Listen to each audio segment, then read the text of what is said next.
তো এই বলদ হলো উগান্ডা থেকে আগত, না মানে বাপের জমি মনে করে গর্ত করে ঘর বানাইতেছে। এ তো দেখি একটা আস্ত ডাকাত। আর এইদিকে জমি নিয়ে রীতিমতো গোলাগুলি শুরু হয়ে গেছে। এইদিকে এত কিছু হয়ে যাইতেছে আর এই লোবাবের ঘুম ভাঙলো এখন।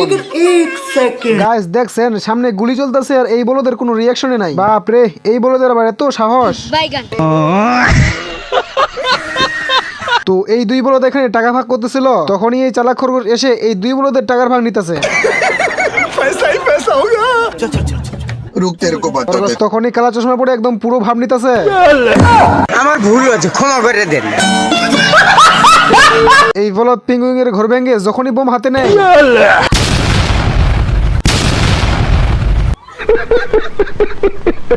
এত কিছু হওয়ার পরও এই বলদের শিক্ষা হয় নাই, এবার নামছে গোলা কামান নিয়ে। তখনই একটা গোলা এসে এই বলদের কামানে আটকে যায়। এই বলদে যখনই খুলতে গেছে, बाहर निकाल, जल्दी बाहर आ। रुक, तेरे को बताते साले को बम से उड़ा दूंगा। আর এইটা হলো সেই নেবুলের কানা, টার্গেট এক জায়গায় মারে আর এক জায়গায়। বলেন কি? তখনই বলদের চোখে চশমা লাগিয়ে দেয় যেন এই বলদে ভালোভাবে কাজটা করতে পারে। এই বলদকে দেখেন শুয়ের ভিতরে সুতা ঢুকিয়ে একেবারে মোয়া খুশি, না মানে এমনি কি বলদ বলি। এখন এই দিকে দেখেন এক বলদে জুতা পরিষ্কার করতেছে, এক বলদে এসে ময়লা করতেছে। এখন ওই বলদকে আসতে দেখে এই বলদে আগে জুতা ময়লা করে দেয় আর এই বলদে সুন্দর মতো গাড়ি গ্যারেজে ঢুকিয়ে দেয়। গাইস আমার জীবনে এরকম গাড়ি জীবনে দেখি নাই, না মানে 14 গোষ্ঠী সবাই সামনে ছিটে বসতে পারবে। না মানে গাইস এই গাড়ির ছিট এতটাই নরম যে আস্ত একটা মানুষকে গিলে ফেলছে। যাই হোক এতক্ষণ পর একটা ভালো গাড়ি দেখতে পাইছি। लेकिन ये साला कर क्या रहा है यहाँ पे? গাইস এইসব দেখা আমার মাথা ঘুরতেছে। না মানে এটাই দেখার বাকি ছিল। দেখছেন গাড়ির পিছনে মাছের লেজ লাগিয়ে দিয়েছে। আপনারাই বলেন গাড়ি পাইলে আর কি লাগে, মানে ব্রেকে পা না লাগতেই। তো এই বলদে অনেকদিন যাবত ক্ষুধার্ত ছিল, এই জন্য কুত্তা চামড়ায় মশলা লাগিয়ে বার্গার বানিয়ে ফেলে। भाई आज ऑमलेट नहीं बनाऊंगा, तेल का ऑमलेट बनाऊंगा।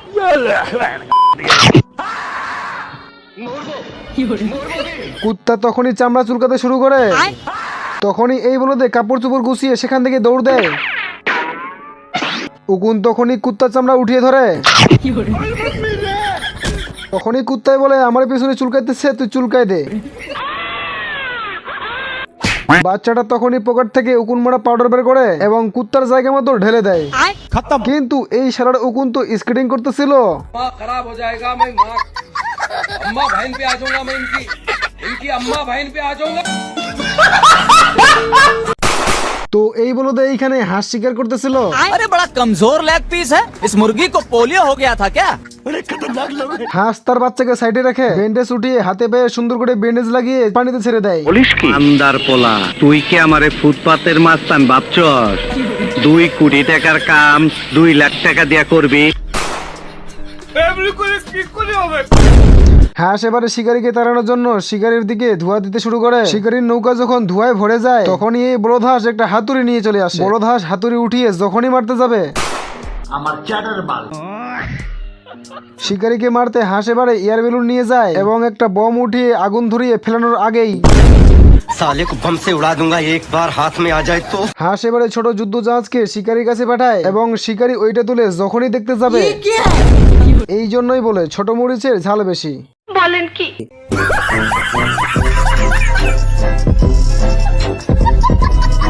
গাইস হাঁস এই মুরগের সামনে সুন্দরী মুরগির ছবি টাঙিয়ে দেয় আর এই সুযোগে হাঁস মুরগের পালকগুলো ঝেড়ে দেয়। কাউকে ভালোবাসবেন না, তাহলে আপনার সুন্দর জীবন নষ্ট হয়ে যাবে। হাঁস তখনই পালকগুলো লাগিয়ে মুরগ হওয়ার চেষ্টা করে আর এইদিকে মুরগ তার বাচ্চাকে সুপারস্টার মুরগের ছবি দেখাইতেছে। अरे बड़ा कमजोर लेग पीस है, इस मुर्गी को पोलियो हो गया था क्या? इस फाइल में उस क्रिमिनल का नाम दर्ज है जो सालों से लाखों लोगों की आंखों की रोशनी चुरा लेता है। ऐसी क्या चीज है जो बच्चों को डरा रही है? না মানে এই মালে হলো পৃথিবীতে এমন একটা মুরগির বাচ্চা, সে নিজে চিকেন হয়ে চিকেন খাইতে চায়, এই জন্য রাতে না ঘুমিয়ে হাঁসকে মুরগি মনে করে উঠিয়ে নিয়ে যায়। ये सब क्या देखना पड़ रहा है? হাঁস তখনই তাকিয়ে দেখে এই পিচ্চিটা উঠিয়ে নিয়ে যাইতেছে। तेरा बाप यहाँ छोड़कर गया था कि तेरी माँ? मैं गंगा पुत्र देवव्रत हूँ।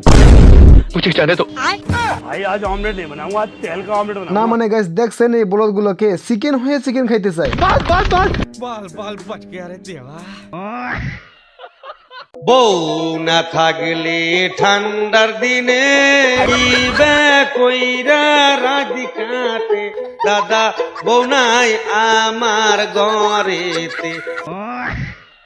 গাইস কি যে দিনকাল পড়লো, না মানে কাক তরোয়া লাগানো হয় কাককে ভয় দেখানোর জন্য, কিন্তু এই কাক তো কাক তরোয়ার উপরেই নাচানাচি করতেছে। তখনই ক্ষেতের মালিক মশা মারতে কামান নিয়ে আসে। এখানে কি হচ্ছে? আমি হিরো আলম থাকতে আমার এলাকায় তোরা ইফটিজিং করিচ্ছু? নিচে কাকের পায়ে ছাপ দেখে হাঁটতে হাঁটতে গাছের গোড়ায় চলে আসে।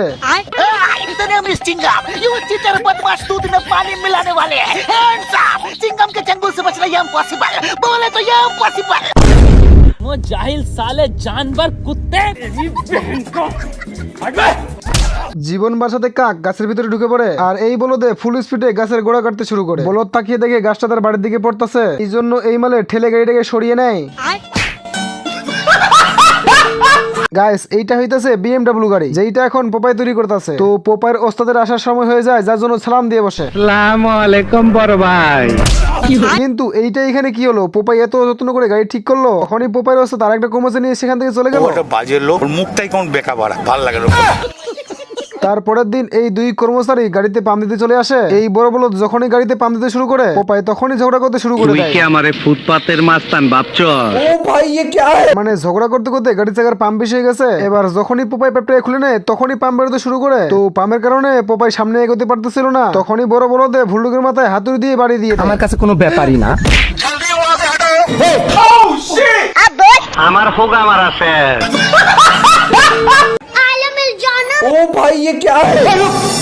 না মানে বুঝলাম না, এটা কি টায়ার ফাটলো না বম ফাটলো? শুধুমাত্র টায়ার ফাটার কারণে তিনটা দেয়াল ভেঙে পার হয়ে গেছে। কি বলবো? তো পোপাইয়ের মালিকের BMW গাড়ির টায়ার ফাটছে, এই জন্য দৌড়াতে শুরু করে। এরপর পোপাই তার মালিকের BMW গাড়িটা একাই ঠিক করে ফেলে। তখনই এই বলদে সেটা দেখে তার মনের ভিতরে অনেক হিংসা হতে শুরু করে, যার জন্য গাড়িটাকে নষ্ট করার জন্য লেগে পড়ে। কিন্তু পোপাই তো গাড়িটাকে নষ্ট হতে দিবে না, কারণ অনেক কষ্ট করে সে গাড়িটাকে ঠিক করেছে। আমার হোক আমার আছে। ঠিক তখনই পোপাই গাড়িটাকে বাঁচিয়ে নেয়, এবং তখনই এই বলদে পোপাইয়ের পায়ে কেমিক্যাল ঢেলে দেয়। তখনই পোপাইয়ের গাড়ি লিপের সঙ্গে উপরে উঠতে শুরু করে। উপরে উঠেই পোপাই যখনই হাঁটতে শুরু করে, তখনই একটা তক্তার উপরে উঠে পড়ে, যেইটা এবারে ভারীর কারণে নিচে পড়তে শুরু করে। তখনই পোপাই গাড়িটাকে সামলাতে না পেরে ফেলে দেয়। উঠে আবারও গাড়ি নিয়ে দাঁড়িয়ে পড়ে। আহো বাতিজা আহো, দেখছো তোমার লে কত বড় ফুকনিটা রাইখা দিছে, আর এইটা তোমার পাছাটা ঢুকাই দেবো। তখনই পোপাইয়ের ওস্তাদ গাড়ি নিয়ে বেরোনোর জন্য আসতেছিল, কিন্তু গাড়ি তো এদিকে ভেঙে চুরে পড়ে আছে। তখনই পোপাই পকেট থেকে খাবার বের করে খেয়ে ফেলে। মহেন্দ্র বাহুবলী।